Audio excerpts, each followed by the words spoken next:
అండి. 'Life of Aditya' 14వ భాగం వినండి. అశు ఇచ్చిన కవర్ తీసుకుని జయ ఇంట్లోంచి ఆదిత్య బయటకొస్తున్నాడు. అక్కడి నుండి కొనసాగింపు. ఈ టైంకి ఎలాగ వెళ్తావు? నేను డ్రాప్ చేస్తాను అంది జయ. ఇబ్బంది లేదు మేడం, మా అన్నున్నాడు, వాడు నా కోసం వెయిట్ చేస్తూ ఉంటాడు అంటూ బయటకొచ్చాడు. కూడా వచ్చింది జయ కూడా. అదిగో చూసారా అంటూ దూరంగా ఉన్న మాధవ్ని చూపించాడు. అక్కడే వెయిట్ చేస్తున్నాడు. ఓకే మేడం, బాయ్ అని వెళ్ళి మాధవ్ బైక్ ఎక్కాడు ఆదిత్య. చేతిలో కవరేంటి తమ్ముడు, అంత జాగ్రత్తగా పట్టుకున్నావు? డబ్బులు ఏమైనా ఇచ్చారా వాళ్ళు అన్నాడు మాధవ్. మనం ఇదంతా డబ్బు కోసమే చేశామా? గ్రీటింగ్ కార్డు ఏదో ఇచ్చింది ఆ అమ్మాయి అని మడత పెట్టి జేబులో పెట్టుకున్నాడు. ఇదంతా ఎవరు చేశారో తెలుసా తమ్ముడు అన్నాడు మాధవ్. ఎవరు? మేడంకైతే అసిస్టెంట్ డైరెక్టర్ కృష్ణ మీద డౌట్ ఉందట అన్నాడు ఆదిత్య. డౌట్ కాదు, అది నిజం. నువ్వు వెళ్తానంటే వాసంతి మేడం తీసుకువెళ్ళమన్నారు, లేదంటే మార్నింగ్ వెళ్దాం అన్నాడు. ఇప్పుడే వెళ్దాం పదా. ఇద్దరు కృష్ణ దగ్గరికి వెళ్ళారు. తలుపు కొట్టిన వెంటనే తీసి ఆదిత్యం చూసి మళ్ళీ డోరు వెయ్యబోయాడు. బలవంతంగా తోసుకుని లోపలికి వెళ్ళి డోర్ లాక్ చేసి అక్కడున్న కుర్చీలో కూర్చుంటూ, ఇప్పుడు చెప్పు, ఏంటి సంగతి? ఎందుకు ఆ కిడ్నాప్ డ్రామా ఆడించావు అన్నాడు ఆదిత్య. ఏ కిడ్నాపు? నాకేం తెలీదు. నాకు ఒంట్లో బాలేదు. 4 రోజులుగా నేను ఇంట్లోనే ఉన్నాను, బయటికి ఎక్కడికి వెళ్ళలేదు అన్నాడు వచ్చి ఎదురుగా ఉన్న కుర్చీలో కూర్చుంటూ. కృష్ణ: మరి మొన్న జయ మేడం కూడా డబ్బులు డ్రా చేయడానికి వెళ్ళావనుకుంటా. నేను అన్నీ తెలుసుకునే వచ్చాను. చెప్పు ఇప్పుడు, ఇదంతా ఎందుకు చేశావు అన్నాడు ఆదిత్య. యశస్వి సారు చేయమన్నారు అన్నాడు నెమ్మదిగా కృష్ణ. కూతుర్ని కిడ్నాప్ చేయమన్నాడా? జైల్లో ఉన్నాడు కదా అని ఆయన మీద అబద్ధాలు చెప్తున్నావా? ఆయన తన సొంత కూతుర్ని ఎందుకు కిడ్నాప్ చేయిస్తాడు అన్నాడు. అశూత్ సినిమా తీయడం ఆయనకి ఇష్టం లేదు, అందుకే. ఆ డబ్బులు తీసేసుకుంటే సినిమా తీయలేరు కదా అని ఈ ప్లాన్ చెప్పాడు. కానీ వాళ్ళు చేసింది తెలిసాక నాకే భయం వేసింది. మేడంతో అలా ప్రవర్తిస్తారు వాళ్ళు అనుకోలేదు నేను. అందుకే బయటికి రాకుండా ఇంట్లోనే ఉండిపోయాను. ఆయన చెప్తేనే చేశాను, నా అంతటి నేనుగా ఏదీ చేయలేదు అన్నాడు కృష్ణ. మరి నెక్స్ట్ ప్లాన్ ఏంటి అన్నాడు ఆదిత్య. ఇంకేమీ లేవు, ఇది చెప్పారు, ఇది చేశాక 10-15 రోజులు ఆగి కనపడమన్నారు. డబ్బు నా దగ్గరే భద్రంగా పెట్టమన్నారు అన్నాడు. మరి ప్లాన్ జరగలేదు. ఇప్పుడు వెళ్ళి నువ్వు ఆయన్ని కలుస్తావా అన్నాడు. కలిస్తే బండబూతులు తిడతాడు. ఇప్పుడు కాదు, తర్వాత వెళ్ళి కలుస్తాను అన్నాడు కృష్ణ. ఇదంతా నువ్వే చేయించినట్టు నా దగ్గర ప్రూఫ్స్ ఉన్నాయి. జయ మేడంకి కూడా నీ మీద డౌట్ ఉంది. ఇప్పుడు మేము కంప్లైంట్ ఇచ్చామనుకో, నువ్వు కూడా మీ బాస్ దగ్గరికి వెళ్ళి కూర్చుంటావు అన్నాడు. వద్దు ప్లీజ్, ప్లీజ్. ఇప్పటికే డైరెక్టర్కి ఛాన్స్ తెచ్చుకోలేకపోయాను. ఎన్నాళ్ళు ఇక్కడే పడి ఉంటానని మా వాళ్ళు తిడుతున్నారు. జైలుకి కూడా వెళ్ళానంటే ఇక నా ముఖం కూడా చూడరు వాళ్ళు అన్నాడు. మేము అలా చేయకూడదు అంటే నువ్వు చేయాల్సింది ఒకటే, నువ్వు ఇలా అయ్యిందని చెప్పకంతే. నువ్వు ఇన్ఫర్మేషన్ ఇచ్చినట్టు తెలిస్తే మాత్రం అన్నీ బయటపెట్టి నేను జైల్లో పెట్టేలాగా చేస్తాను అన్నాడు ఆదిత్య హెచ్చరిస్తున్నట్టు. లేదు, ఆయనే కలవద్దని చెప్పారు. ఇది అయ్యాక ఓ 15 రోజుల వరకు కలవక్కర్లేదు అన్నారు. బహుశా ఆయన ఇదంతా జరిగింది అనుకొని ఉంటారు అన్నాడు. మంచిది, అదే కంటిన్యూ చేద్దాం అని బయటికి వచ్చేశారు మాధవ్ ఆదిత్య ఇద్దరు. ఇంటికి వెళ్ళి ఫ్రెష్ అయ్యి బట్టలు మార్చుకుంటూ ఆ కవర్ తీసి పక్కన పడేశాడు. రిలాక్స్గా కూర్చుని కవర్ ఓపెన్ చేస్తే దాంట్లో యశస్వికి తను రాసిచ్చిన బాండ్ పేపర్ ఉంది. ఆ పేపర్ చూస్తుంటే చాలా ఆశ్చర్యం వేసింది. కనీసం వాళ్ళ అమ్మతో చెప్పని కూడా చెప్పలేదు, తీసుకొచ్చి ఇచ్చేసింది. ఏంటి ఈ పిల్లకి ఇంత అభిమానం? ఫోన్ చేద్దామా అని టైం చూసి 10 దాటింది, వద్దులే, ఈ టైంకి బాగోదు, రేపు వెళ్ళి మాట్లాడాలి, థ్యాంక్స్ చెప్పాలి అనుకున్నాడు. ఉదయం లేవడమే ఫోన్ రింగ్ అవుతుంటే లేచాడు. అన్నా, రాత్రి నేను ఇచ్చిన కవర్ ఓపెన్ చేసి చూసావా అంది అశు. నేను ఎక్స్పెక్ట్ చేయలేదు. Thank you Ashu, thank you. అసలు ఈ పేపర్ వల్ల నన్ను ఎవరు హీరోగా తీసుకోవట్లేదు అన్నాడు ఆదిత్య. ఇది నీ దగ్గర ఉంది అని అందరికీ చూపించు, హీరో అవకాశాలు తెచ్చేసుకో. All the best. నేను అమ్మకు కూడా చెప్పలేదు తెలుసా, కానీ అమ్మకి అర్థమైందట అంది. కిడ్నాప్ ప్లాన్ చేసింది ఎవరో అర్థమైంది. నేను మాట్లాడానులే వాళ్ళతో. నువ్వు మామూలుగా ఫ్రీగానే వెళ్ళి రావచ్చు. నీ దగ్గర ఒక మొబైల్ మెయింటైన్ చేయి చాలు. ఏదైనా అవసరమైతే నాకు ఫోన్ చేయండి, నేను వస్తాను అన్నాడు ఆదిత్య. ఇది నా నెంబరు, ఫీడ్ చేసుకో. అమ్మ నెంబరు మెసేజ్ చేస్తాలే. నేను స్కూల్కి వెళ్తున్నాను, ఈవినింగ్ వెయిట్ చేస్తూ ఉంటాను. మనం మీ ఇంటి దగ్గరికి వెళ్ళాలి, గుర్తుందిగా? ఓకే బాయ్ అంటూ కాల్ కట్ చేసింది. Okay bye. అని ఫ్రెష్ అయ్యి కూర్చున్నాడు. మెసేజ్ చూసుకుని జయకు ఫోన్ చేశాడు. మేడం, మీరు అనుమానించింది నిజమే. ఇదంతా చేసింది కృష్ణ. కానీ చేయమన్నది ఎవరో తెలుసా? యశస్వి గారే. ఎందుకంటే ఆయనకి ఇష్టం లేదు కూతురు ఈ ఫీల్డ్లోకి రావడం అన్నాడు ఆదిత్య. వెధవ అని తెలుసు కానీ మరీ ఇంత అనుకోలేదు.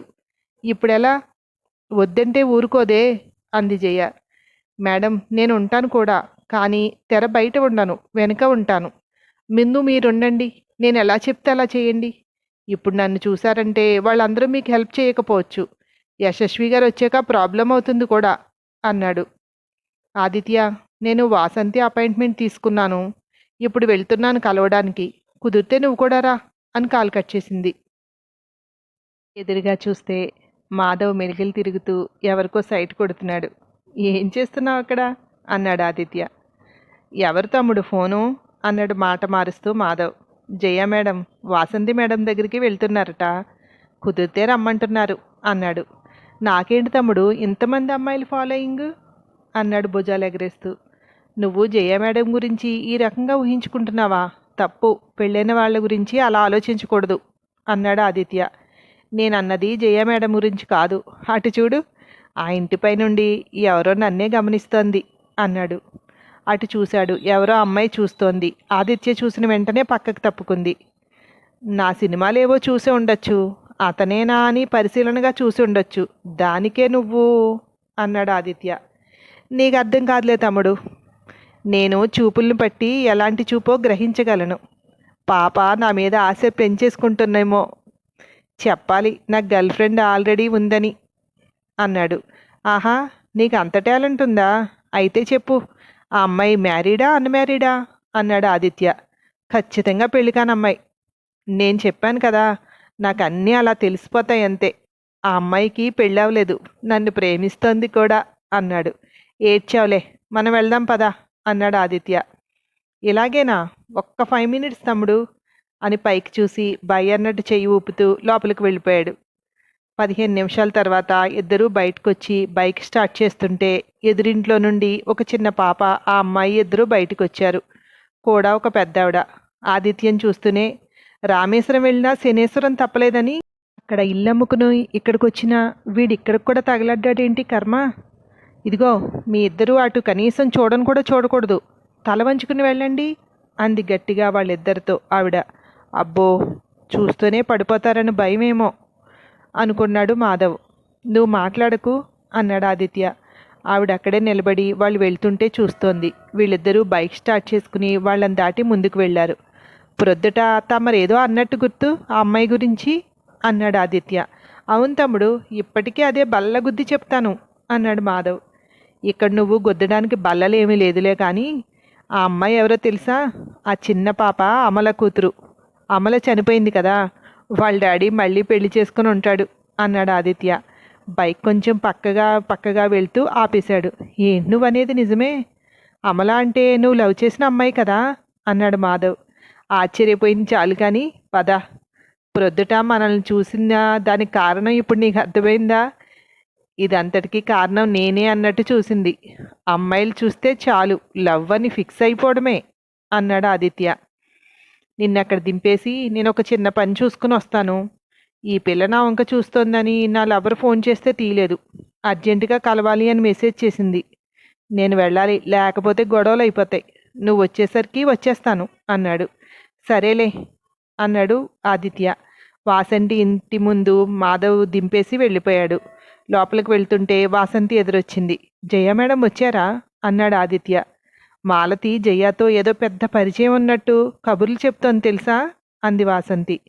నిన్న యశస్వి గారి అమ్మాయి అశు నా బాండ్ పేపర్ ఇచ్చేసింది అన్నాడు. ఏంటి, నిజమా? కంగ్రాచులేషన్స్, నువ్వు హీరో అవటానికి అడ్డంకి తొలగిపోయింది అంది. నిన్న వాళ్ళని కిడ్నాప్ చేయించింది కూడా యశస్వి గారే అన్నాడు. అవునా, ఎందుకు అంది వాసంతి. ఎందుకేముంది, కూతురు డైరెక్టర్ కావడం ఇష్టం లేక ఆ డబ్బులు కిడ్నాప్ డ్రామా ఆడి కృష్ణ దగ్గర ఉంచమన్నాడంట అన్నాడు. కానీ అది వికటించి వాళ్ళకి ఏదైనా అయితే అంది. అదే కదా మేడం, క్రూరుడు ఇలాంటివన్నీ అసలు ఆలోచించడు. తను అనుకున్నది జరగాలంతే అన్నాడు. మరిప్పుడేంటి? ఆవిడ చూస్తేనేమో కూతురు సినిమా తీస్తోందని చెప్తున్నారు అంది. ఆ అమ్మాయి సినిమా తీయడానికి అవసరమైన సహాయం నేనే చేద్దామనుకుంటున్నాను అన్నాడు. వాడు అర్థం చేసుకోడు. నువ్వు అనవసరంగా వాళ్ళ అమ్మాయిని సినిమాల్లోకి తీసుకువెళ్ళావు అన్నట్టు ఫీల్ అవుతాడేమో. ఎందుకు వాళ్ళ ఫ్యామిలీ మ్యాటర్స్ నీకు? ఏదో ఒక డైరెక్టర్ దగ్గరికి వెళ్ళి ఆ పేపర్ చూపించి హీరో అవకాశం కొట్టేయి అంది. అలా చూస్తూ ఎలా ఊరుకోగలం? ఇదొక్కటే మూవీ, తర్వాత మళ్ళీ సినిమా జోలికి రాను అంటుంది కదా. వాళ్ళ డాడీ బయటకు వచ్చేలోపు ఇదంతా కంప్లీట్ అయిపోతుంది అన్నాడు. అప్పుడే సరిగ్గా మాధవ్ ఫోన్ చేశాడు. తమ్ముడు, నువ్వు అర్జెంటుగా ఒకసారి రావాలి. నేను అక్కడికి వచ్చి నేను తీసుకొచ్చే టైం లేదు, నువ్వే రావాలి అన్నాడు. ఓకే అని కాల్ కట్ చేసి, ఎందుకో మాధవ్ రమ్మంటున్నాడు, నేను మళ్ళీ వస్తాను, మీరు మాట్లాడుకుంటూ ఉండండి అన్నాడు బయటికి వెళ్ళబోతూ ఆదిత్య. ఎలా వెళ్తావు? కార్ తీసుకుని వెళ్ళు అంది కూడా వస్తూనే వాసంతి. మీరు ఎక్కడికన్నా వెళ్ళాలంటే ఇబ్బంది అవుతుంది కదా అన్నాడు. లేదు, గ్యారేజ్లో ఇంకో కారు ఉంది, అవసరమైతే అది తీసుకువెళ్తాలే అంటూ కీస్ చేతికిచ్చింది. ఓకే థ్యాంక్ యూ అంటూ కీస్ తీసుకుని బయటికి వెళ్ళాడు. బయటికి వెళ్ళి కారులో కూర్చుంటూ ఫోన్ చేశాడు. ఇప్పుడు చెప్పు, ఎక్కడికి రావాలి అన్నాడు మాధవ్కితో మాట్లాడుతూ. నేను లొకేషన్ షేర్ చేస్తున్నాను, అక్కడికి రా తమ్ముడు అని కాల్ కట్ చేశాడు మాధవ్. అక్కడికి బయలుదేరాడు ఆదిత్య. ఆ తర్వాత ఏమైందో మరో భాగంలో విందురు కానీ. Thank you.